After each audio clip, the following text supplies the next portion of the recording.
तो आज से हम अंग्रेजी लिखना और पढ़ना सीखेंगे। आज हमारा ये नया क्लास है, नए क्लास के बच्चे हैं। तो आज से हम आप लोगों को अंग्रेजी पढ़ना और लिखना सिखाएंगे। तो अंग्रेजी पढ़ने के लिए हमें सबसे पहले शुरुआत कहाँ से करनी चाहिए, हमें कौन से टॉपिक पढ़ने चाहिए अंग्रेजी के लिए। यह प्रश्न तो सबके मन में उठता है कि हमें अंग्रेजी कहाँ से पढ़ना चाहिए, कौन सा टॉपिक हम पढ़ें, कहाँ से शुरुआत करें कि हमें अंग्रेजी पढ़ना और लिखना आ जाए। आज से हम अंग्रेजी एकदम बेसिक लेवल से सीखेंगे ताकि सबको अंग्रेजी पढ़ना लिखना अच्छे से आ जाए। ठीक है, तो hello friends, good morning, welcome to my YouTube channel kids learning. अगर आप भी चाहते हैं कि आपके बच्चे भी अंग्रेजी पढ़ना और लिखना अच्छे से सीख जाए, आप हमारे चैनल को सब्सक्राइब कीजिए और बेल आइकन को भी प्रेस करिए ताकि हमारी हर वीडियो की आने वाली नोटिफिकेशन आपको मिलती रहे। तो चलो बच्चों स्टार्ट करें फिर। तो देखो, सबसे पहले हमें जब हिंदी सीखना होता है तो हम सबसे पहले क्या सीखते हैं, अ आ सीखते हैं। इसके बाद क ख का सीखते हैं ना जनाब, जो सीखते हैं ना। इसी तरह से हमें अंग्रेजी बोलने के लिए या लिखने के लिए सबसे पहले हमें इसका रूप सीखना होगा कि अ को इंग्लिश में क्या कहते हैं, आ को इंग्लिश में क्या कहते हैं, क ख को इंग्लिश में क्या कहते हैं। तो सबसे पहले हमें यही सीखना होगा। यही हमारा पहला टॉपिक है, यहीं से हम इंग्लिश सीखने की शुरुआत करेंगे। तो देखो, अ को इंग्लिश में क्या कहते हैं, ए, आ को डबल ए, ई को आई, बड़ी ई को डबल ई, ऊ को यू, बड़ा ऊ को डबल ओ, री आ, ए को ई, आई को ए आई, ए को कहते हैं ए आई, ओ को ओ, अ को ए यू, ए एन, अ का होता है ए एच।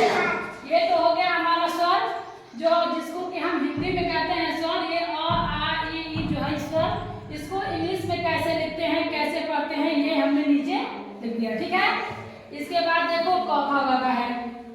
क का होता है के, ख का होता है के, ग का होता है जी, घ का होता है जी, अंग का एन, च का होगा सी, छ का होता है सी डबल एन, ज का होता है जे, झ का होता है जे, य का होता है एन, ट का होता है टी, ठ का टी, ड का डी, ढ का डी, और का एन।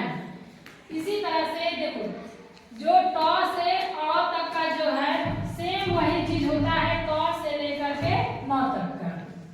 जो देखो ट का होता है टी, वैसे ही त का भी होता है टी, थ का टी, द का डी, ध का डी, न का न, प का होता है टी, फ का टी, ब का डी, भ का होता है डी, म का एम, य का वाई, र का होता है ल का एल, व का होता है वी या डब्ल्यू, स का होता है एच।